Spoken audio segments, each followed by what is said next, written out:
Well, good morning. How are you today? I just got back this past week from high school summer camp, and it was a blast. And now I get to come back and talk to you about money, which is not fun. So it's a great ending to the week. Um, Money can be an uncomfortable subject, can't it? If the questions that you're not supposed to ask someone are, how much do you make? How much did it cost? How much do you owe? Right? Those are like questions that are kind of off limits, right? If I asked you those questions in the lobby, you would just not come back to this place, right? Or at least not talk to me anymore. And so that's true. We also do this thing in our culture where if you give someone a gift, you want to make sure that you take the price tag off of it before they get it, right? And that's true whether you spent a lot on it or not. In fact, maybe it's, either way, it's like uncomfortable for some reason. We don't want them to know that. Money can be uncomfortable. I remember when Courtney and I were in premarital counseling, just trying to prepare for marriage, and even though we were both raised with very similar ideas about money and we were approaching money in mostly the same way, it still created some tension in our conversations in premarital counseling because we both had fears associated with money that we were bringing into marriage. My fear was that Courtney was going to spend all of our money. And her fear was that she would never get to go to Starbucks again, And so we had to talk through that. And so when Courtney and I do premarital counseling with couples, we always make sure that money is one of the things that we talk about. We want to know, what was money like in your home? Was it talked about? And if it was talked about, was it talked about with dollars or just in concept? That's different. Was money a stress in your home?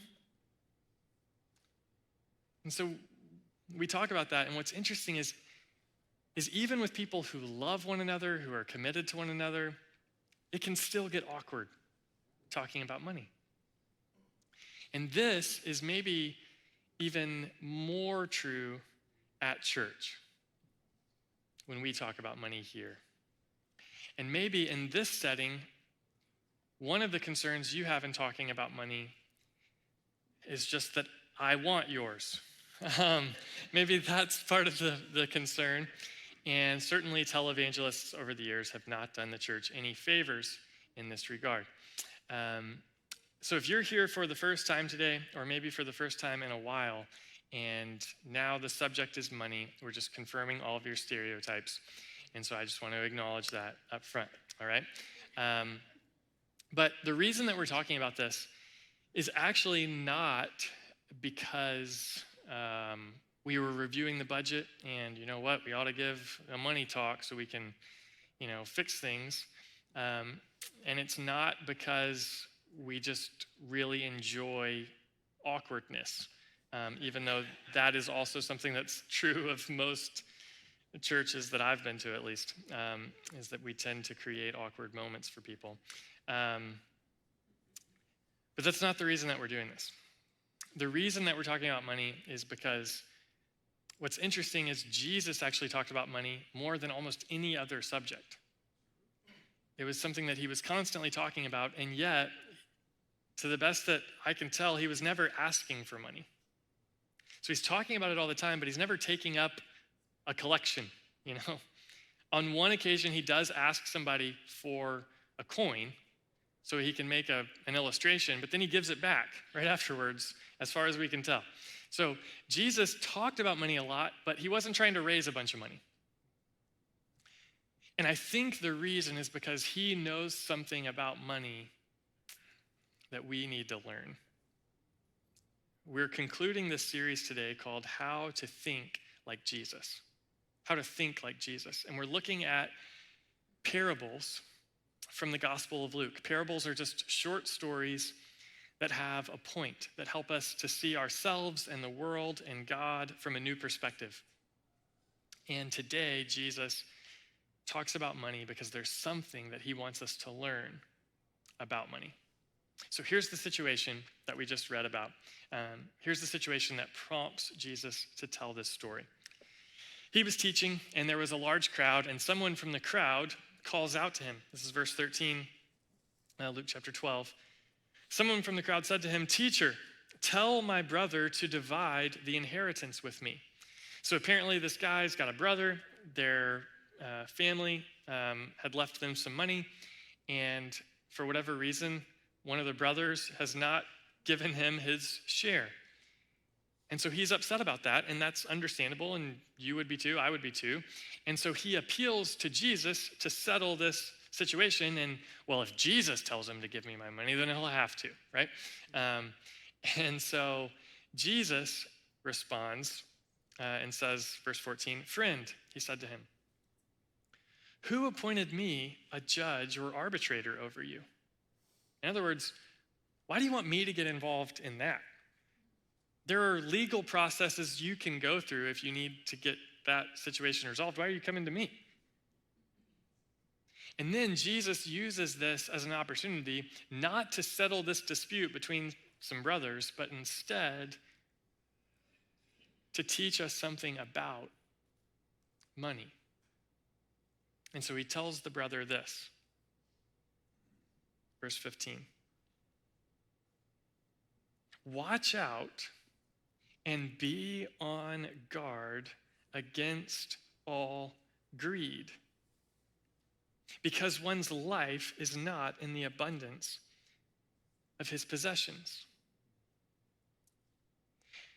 See, Jesus is talking to this guy and he says, here's the belief that you're living with. If you were to get the inheritance from your brother, if you were to have more money, your life would be better. That's why you can't wait for me to get this thing settled for you. And Jesus wants to challenge that assumption. The assumption that if I had more, my life would be better. And so Jesus says, be on guard against greed. What is greed? Greed is just the desire for more. It's the desire to have more. And underneath greed is this belief that my life would be better if I had more. And Jesus says, you need to guard against that, and here's why. Because life is not in an abundance of possessions. And when he says life here, he's not talking about like to have a pulse, you know. He's talking about to really be living on the inside. He's saying happiness is not the result of having more. He's saying security, this feeling of safety as you think about the future, is not the result of having more. Significance and feeling like you're important and you matter and you're worth people's respect is not actually from having more. Life, he says, does not consist. Life is not in the abundance of possessions. Now, here's what's so interesting about that to me. Is Jesus is warning this man to guard against the desire for more because life is not in the abundance of possessions. And that is so counterintuitive because typically here's how we think. We think that in order to guard our lives, in order for our happiness to go untouched, in order for our security to be intact, in order for our future to be secure, we actually need to guard our money. In order for me to guard my life, I need to guard my money. That's how I would actually protect myself. That's how I would actually ensure a good future, is if I guarded my money. And Jesus says, that is what you need to guard yourself against. That is actually the thing to guard against, is the belief that if you had more, that you'd be good, that you'd be happy, that you'd be secure, that you'd be safe. Jesus says, guard against that, because life is not in the abundance of possessions. And because that's so counterintuitive, the next thing he does is he tells a parable. He tells a story to illustrate why that's true. The parable goes like this, verse 16. A rich man's land was very productive. So he experienced a great harvest. He owned a bunch of land, and he had way more of a crop than he thought he would. So a rich man's land was very productive, verse 17. And so he thought to himself, what should I do since I don't have anywhere to store my crops? And so now he's got a problem. We had so much, what am I going to do now with all my stuff? And before we judge this guy, let's think for just a minute about our lives. Have you ever had this problem? You're like, nah, I've never had that problem. I've never had too much. It'd be a great problem to have. To have so much stuff you don't know where to put it, that would be a great problem. But this guy, he's rich and productive and unrelatable. Let me ask you something. Have you ever gone to pull into your garage, but you couldn't get your car in there because there was too much stuff?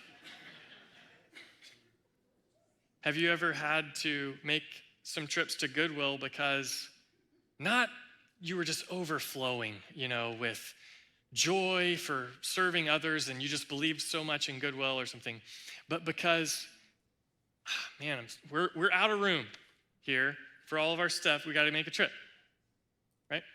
Have you ever gone into your attic or your basement, wherever you store stuff, and you've got these things that you're taking down there because it's your stuff and you got to keep your stuff.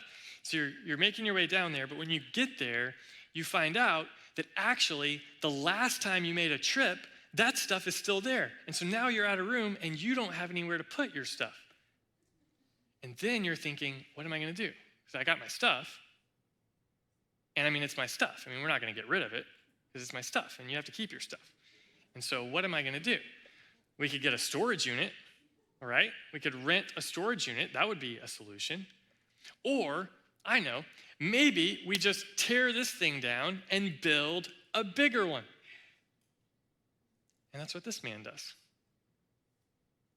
He's got so much stuff, he doesn't know what to do with it all, and so he has an idea. And it's a pretty smart idea. Verse 18, I will do this, he said. I'll tear down my barns and build bigger ones and store all my grains and my goods there.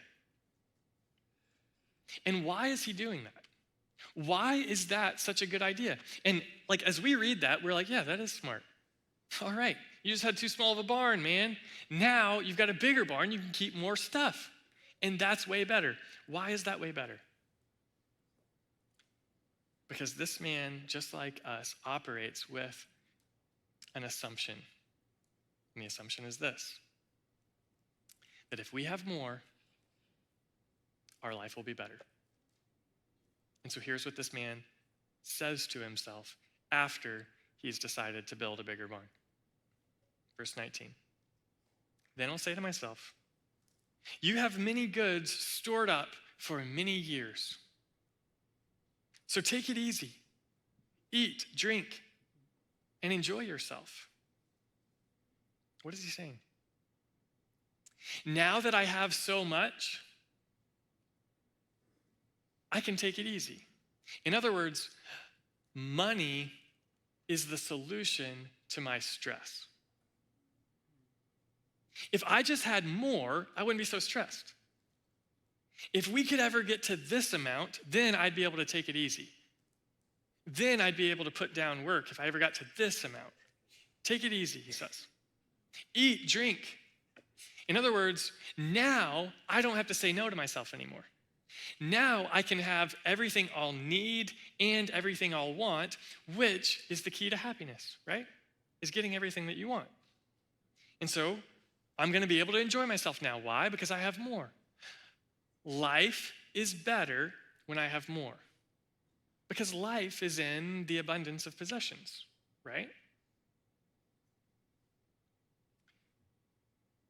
And Jesus says next what happens is God talks to him and says, verse 20, you fool. What's a fool? It's someone who doesn't live with the future in mind. It's someone who lives as if God and the things of God do not exist. So God talks to him and says, you fool, this very night your life is demanded of you. And the things you have prepared for yourself, whose will they be? And the answer is, he doesn't know.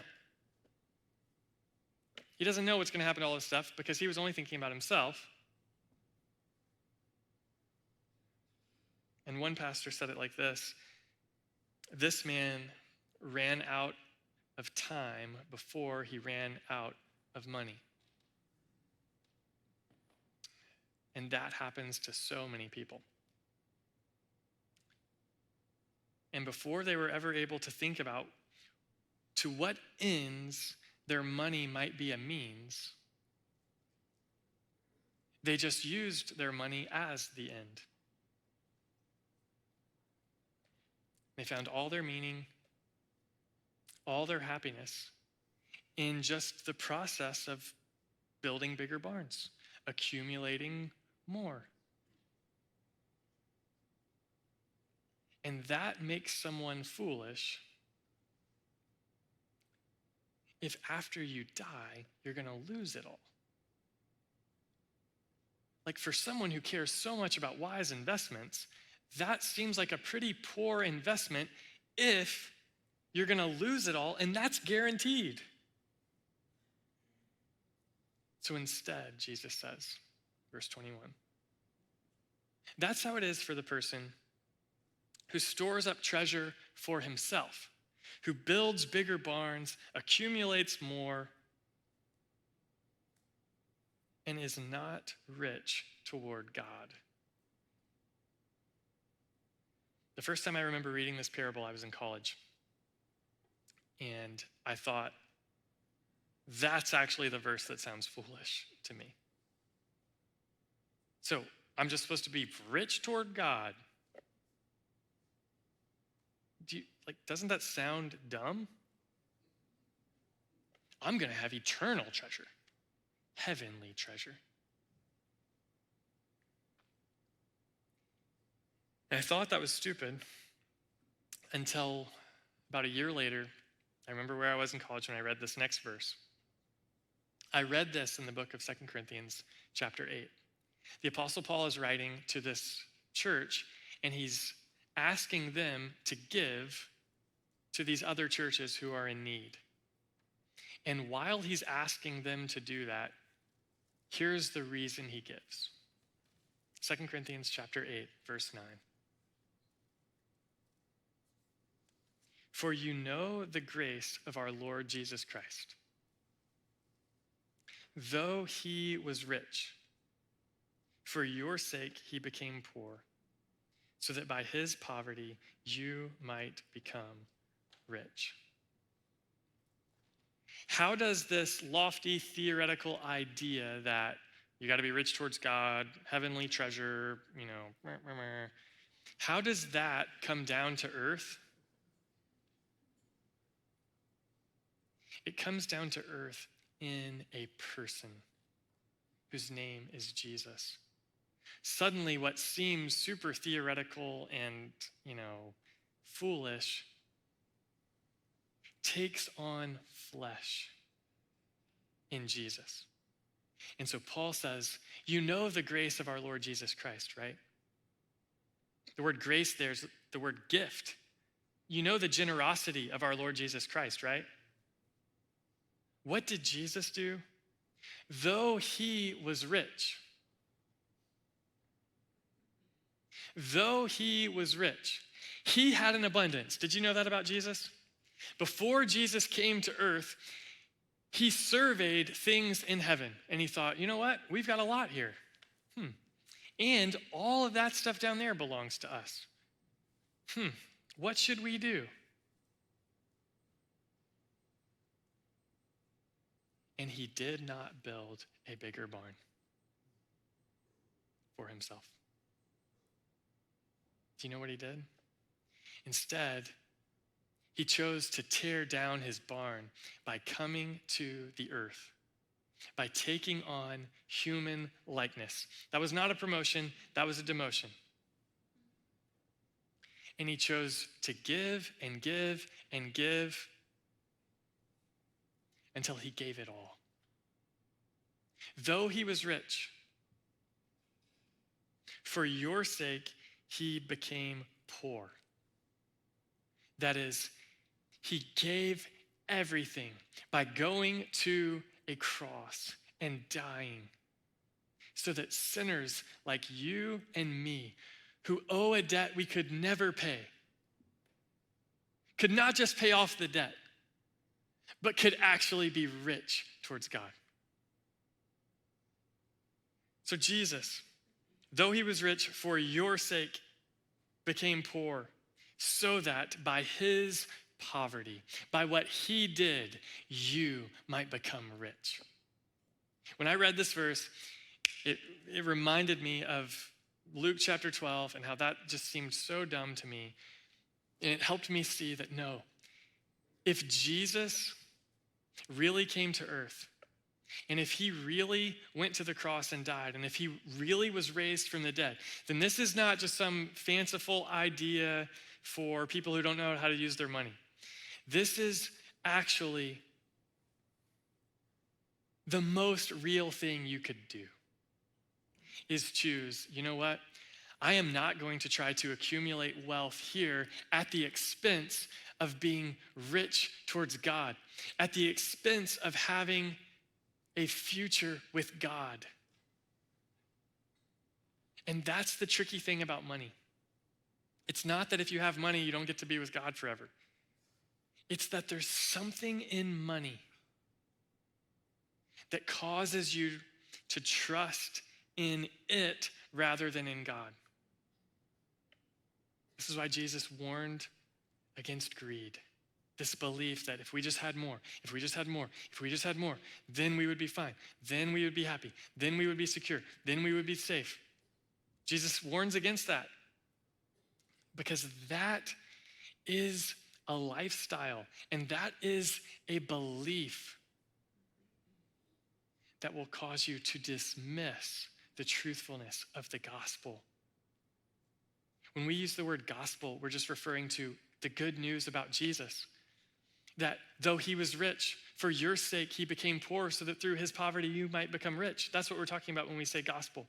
We're talking about the fact that Jesus left heaven and came to earth, lived a sinless life, went to the cross and died in the place of sinners, and then rose from the dead. Someday he'll return to judge the living and the dead. That's what we're talking about when we mention gospel. And so money and trusting in money is actually something that leads my heart away from trusting in the gospel. And so Jesus warns against it.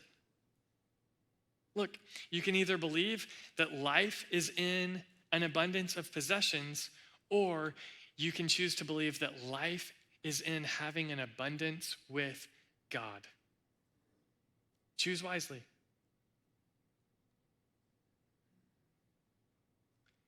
And this is something that the apostles, Jesus' disciples, took note of and thought about. Because in 1 Peter chapter 1, Peter, Jesus' closest follower, writes this. 1 Peter chapter 1, verse 3. Blessed be the God and Father of our Lord Jesus Christ. Because of his great mercy, he has given us new birth into a living hope through the resurrection of Jesus Christ from the dead. Verse 4, and into an inheritance that is imperishable, undefiled, and unfading, that is kept in heaven for you. Peter did not forget this.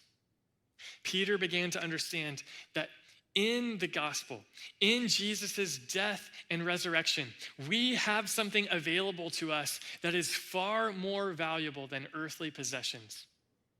We have an inheritance that's not just theoretical, we'll get to float around in ethereal existence forever. No, we have an inheritance. You'll be able to touch it. And it is incorruptible. That is, it doesn't disappear when you die. Death can't take away this inheritance that we have. And, he says, it's undefiled. And that means it's free from sin. It was not accomplished, it was not gained through any kind of selfish or corrupt means. Instead, it's free from sin, which also means it can't somehow ruin your life later. You know, on earth, when people get wealthy, a lot of times, more money actually brings more problems. That's not true about this inheritance. It's not like you're going to get there and then all of a sudden, oh gosh, turns out this inheritance is ruining our lives. Now our eternity is horrible because we got this inheritance.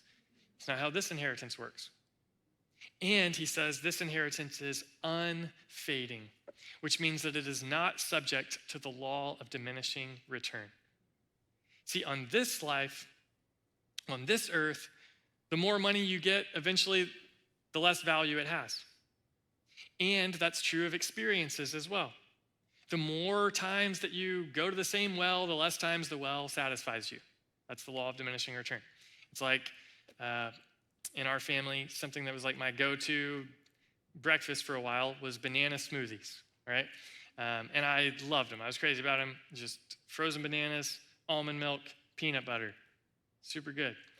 And I still like that. But I don't like it as much as the first two. And the reason is the law of diminishing return. That does not apply to the inheritance in heaven.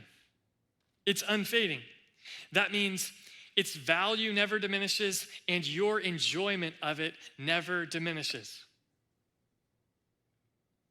And here's the last thing he says about that. It's kept in heaven for you. So how do we know we're going to be able to get it? Verse 5, you are being guarded by God's power through faith for a salvation that is ready to be revealed in the last time.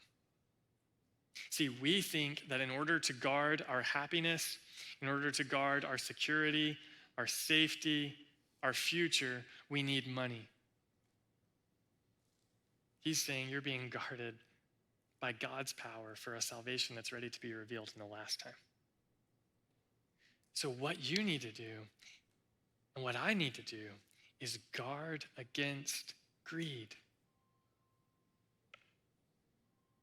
We need to guard against greed.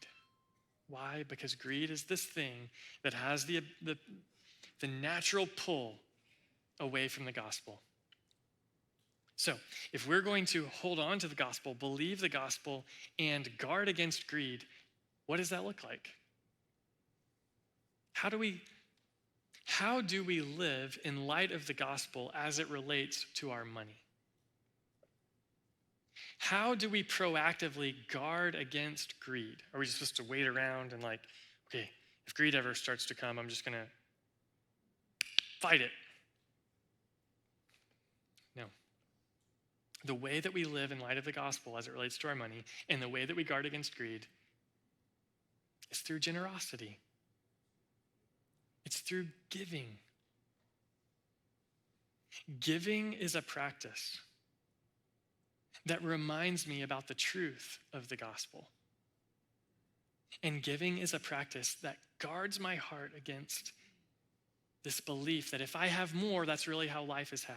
If I have more, that's really how I would be happy. Generosity fights against that. Generosity is a weapon to fight greed. And so what would it look like for you in your life to live a life of generosity? To proactively fight greed and to proactively apply what's true in the gospel to your money, what would that look like? Two questions that I normally get when I'm talking with people one-on-one about money. Here's the first one. Is how much are we supposed to give? All right, so I'm supposed to be generous, but break this down for me, man. How much money are we talking about here? And that's a good question. And I don't know that there's an answer to that question. That's the same for everybody. I think that's something that you need to spend some time asking the Lord about.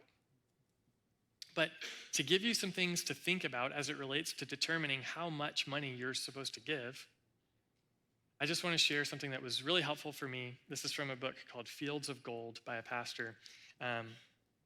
And I want to share 4 P's of giving with you, okay? 4 P's of giving. Here's the first one, as you're trying to think about how much to give, is priority giving. Priority giving. This just means you give first, not last. So when you get a direct deposit into your account or when you get a paycheck, you choose that on the front end, you're going to give an amount rather than waiting until the end of the month to see what's left over and then giving based on what's left. And the reason that priority giving is significant, I think, is a couple of reasons. For one, if you give at the end, the bottom line of what you end up giving will almost always be smaller than if you give on the top. That's just the way the human heart works. It's well, we used it up and now we've only got this left, and so to be generous, you got to be proactive, which is why putting it at the front is helpful. The other thing, though, that priority giving does is it forces you to have to trust God with your finances. If you're just giving at the end, then you're just kind of well, we know we have this left over, and so it doesn't require a lot of faith to give that. If you give on the front end, you're actually having to practice trust, that I believe God is actually the one who protects me more than money. Now, again, that idea right there can be applied to really unhealthy amounts. And the moment I get a check, I'm just writing the whole thing. And it's well, one of the ways God actually provides for you is through the money that you make at your job. And so don't be a fool who just gives it all away and then is God, I need you to provide for me. It's he's providing, right? Generosity, though, is choosing to understand that I am not an owner of the resources that God entrusts to me. Instead, I'm a manager. I'm not an owner, I'm a manager. And so, God, I want to be generous. So on the front, the first line in the budget is going to be what we intend to give. So that's priority giving. That's the first P.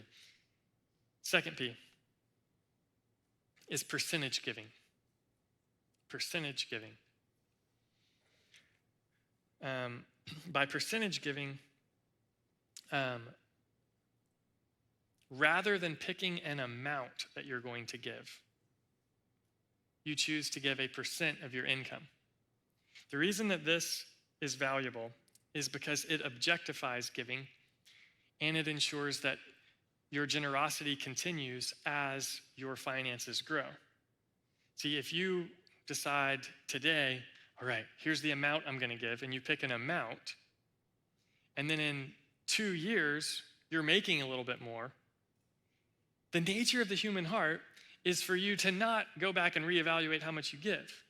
The nature of the human heart is for us just to keep giving that amount and feel good about it because one time we decided. Percentage giving frees you from that, and it objectifies it a little bit more.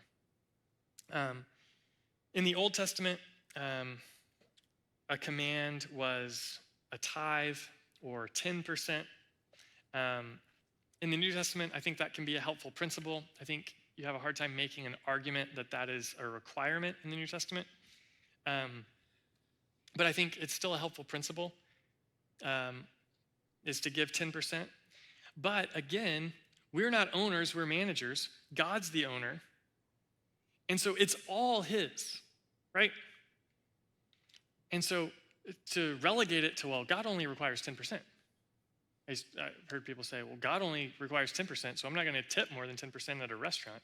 And it's like, well, there's so many things wrong with that reasoning. But okay, so the principle of a tithe, I think, is helpful. That can be a great goal to aim for. For some of you, though, if you're not currently practicing a regular priority giving, a tithe could actually feel like a leap for you. And following Jesus is about steps, not leaps. So if you can't commit to 10%, pick a percentage. Just pick one. Maybe it's 3% to start. Maybe it's 6%. I don't know. You know your finances better than me. But pick a percentage. Percentage giving is a way of objectifying it, and that's the second P. Here's the third P, as you think about the amount you should give. Progressive giving. Progressive giving. This means that over time, you're going to continue to look for ways to grow your giving. See, the tithe principle can become a crutch. It's like, well, I've been giving 10% for 40 years, and like, you're excited about that. And I'm like, that's excellent. But what would it look like for you to give 11? See, as your finances grow, why is the baseline assumption that means the level of enjoyment and indulging of things also needs to grow? Why would we not assume that we could spend more on giving when our finances grow? And I'm not saying this to be a arm twist. I'm saying this just to ask questions for you to think about. What would it look like for you to increase the percentage that you give? And then last is prompted giving. Prompted giving. This is, okay, so we've committed to giving on the front end. We've picked a percentage. We want that percentage to grow. Now, though, I'm already giving this. But as I experience needs, God, are there times where you want me to step in even above and beyond what I've already committed to? When I find out about this family who needs help, when I find out about this cause that this person is asking me to support, are there times, God, where you would be prompting me to give in a spontaneous way that's unplanned? And sometimes the danger in having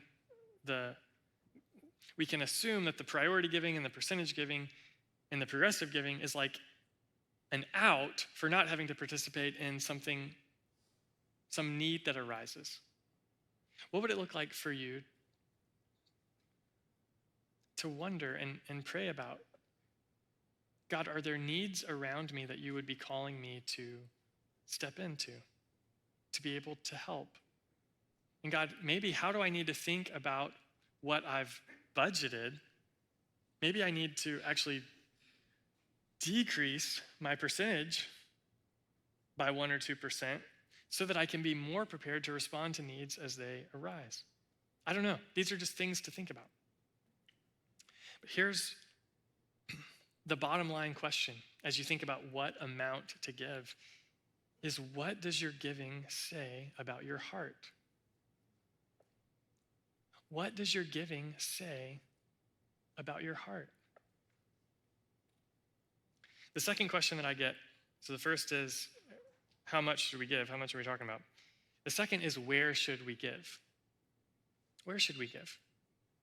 And I always appreciate when people ask me that, because it can be awkward, because I work for the church. And so it's, like, well, please, And so I appreciate that people feel the comfort to ask that, and I think that's a great question.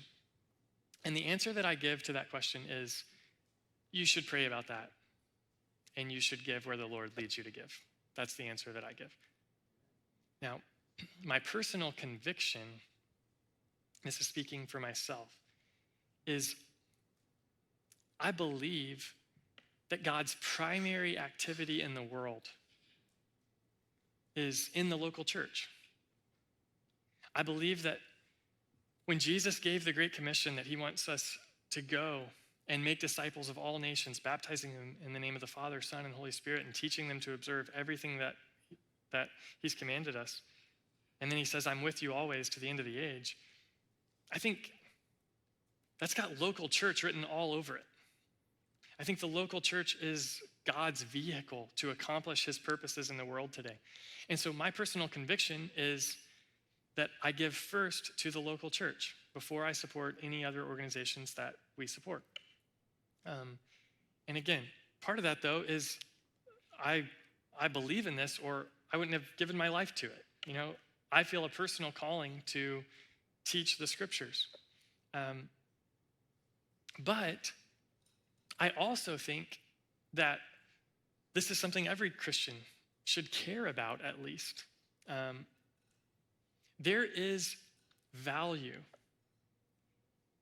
in the preaching of God's word, in you being in a position to hear it taught and applied to your life. There's power and value in that I think is worth you investing in. I think that's worth your time and your resources, and that includes your money. I believe that. I believe that about gathered worship. I believe that about small groups. I believe that about investing in the next generation. Last week we were at camp, and this weekend I got this email from a mom, and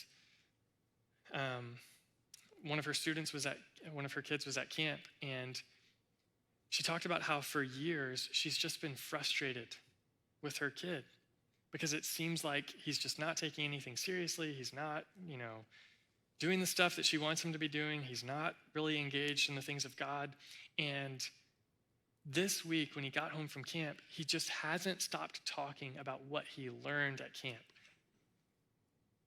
And so she was writing to say, thank you so much.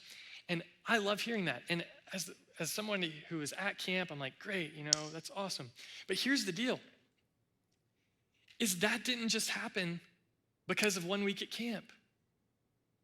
That's the result of seeds that have been planted that for so long you thought nothing good was happening. For so long you thought, man, he's not even paying attention. He hates this. This is boring. There are so many adults who are giving their time to invest. And that's the power of the local church to me. Is the church is the place where God's people come together for the sake of helping each other follow Jesus. And we come together for the sake of helping people who don't know Jesus meet him. And so when you think about where to give, I just wouldn't even be honest if I didn't say, yeah, I believe in the local church, and I think you should consider giving to the local church. My hesitancy, though, in saying all of that is there has been so much spiritual abuse take place from people who stand in a pulpit like this and in God's name command you to give to their thing. And that just feels super awkward to me, and I don't want any part of that. And so that's why I don't feel the need to command anyone to give to any local church or even this local church, because I think if you're aiming your heart towards the things of God, at some level you will come to love and care about a local church, even if it's not this one. And so anyway, that's my own rambling around how I try to sort through that question with integrity and authenticity as a pastor. All right, so where should you give? I don't know, pray about it. And maybe that's the local church. The other thing you could ask, though, as you're thinking about where to give, one pastor shared this, and I thought this was really helpful, is give from a grateful heart. So is there an organization or a ministry that you're extremely grateful for the difference they've made in your life or the difference they've made in someone that you love's life? And if so, then give out of gratitude to that organization. So give from a grateful heart. The second one is to give from a broken heart. Are there particular needs that you are burdened by, that you see in the world? that because you have a unique heart that breaks over that thing, then give towards that. Give towards organizations that go to address that need. Those are two ways to maybe think through how God might be leading you to give. But here's the question I want to end with today, that I want to leave you with. Is what would it look like for you to take a step in this area? Following Jesus is about steps, not leaps. So what would it look like just for you to take a step in this area? To practice generosity, not out of obligation because we twisted your arm today and, well, if you want to be a good Christian or something. Not out of obligation, but instead out of thinking through the gospel and what's true, what's really true. In light of the gospel, how should I give? And in light of this warning from Jesus to guard against greed, how should I be proactive in my giving? I'm going to ask the Holy Spirit to help give you wisdom and courage as you think about that. Father, thank you so much for sending your Son. Thank you that he chose generosity. Thank you that you chose generosity by sending him. God, I pray that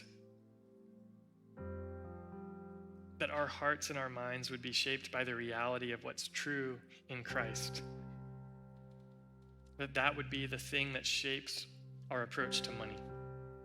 God, I pray right now that your Spirit would be active.